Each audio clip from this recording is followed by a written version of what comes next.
Oh my god! iPhone 6 and Note 4 in one frame? That's illegal! Hey, what's up everyone?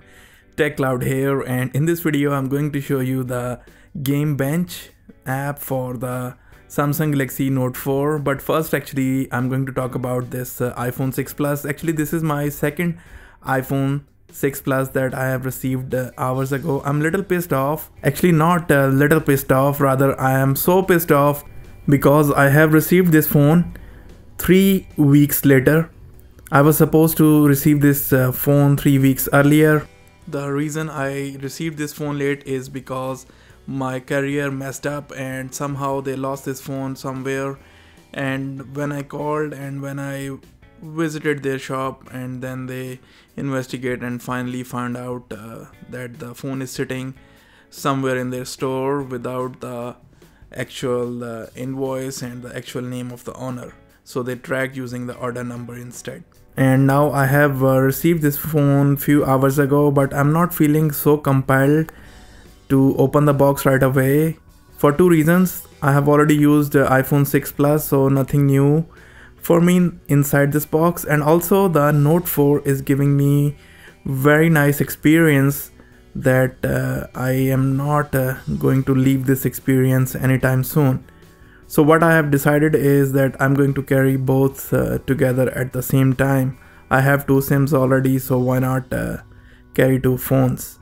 If you don't set your camera properly, that's what happens on AMOLED screens, because their refreshing rates are very specific and very different from LCD screens, and you have to set your camera manually. Let's talk about the Gamebench now. I have already tested 3 games using the Gamebench, and first of all you can see the Asphalt 8 and the performance is written on the top. You can see the average frame rates are 59 frames per second. That's average, and the reason why it is 59 instead of 60 is only because in the menus the frame rates are not 60 all the time. And you can see the app is telling me that there is only 14% CPU usage during this game and 142 megabytes of RAM. And as you can see, this area is the area where the game menu was loading, but once the actual gameplay started, the game actually pretty much locked down to 60 frames per second, and that's very nice. And all the time it was above 50, very close to 60 frames per second all the time. That's very nice performance. And if you have remember that I have said the same thing when I review the Asphalt 8 on Note 4, that the game runs very smooth.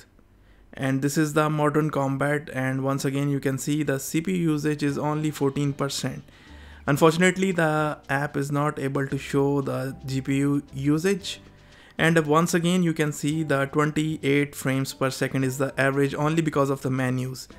This portion is up to here is only because of the menus, and once you move into the actual gameplay, as you can see here, and even the screenshot will show you that when the game actually started, here you can see all the time it was pretty much very close to 30 frames. It dropped only few times below 30, as you can see this instant and the another instant I have seen previously, but most of the time it hovered between 25 to 30 frames.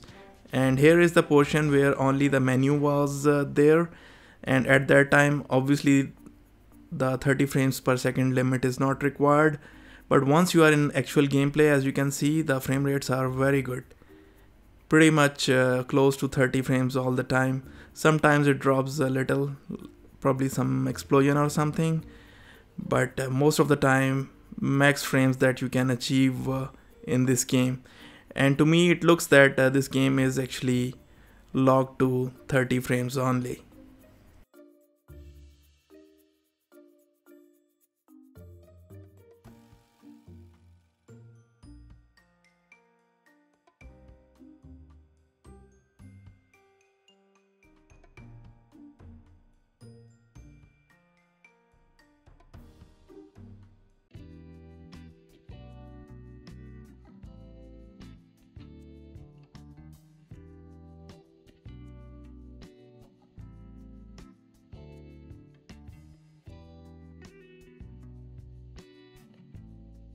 let's look at the Real Racing 3 now.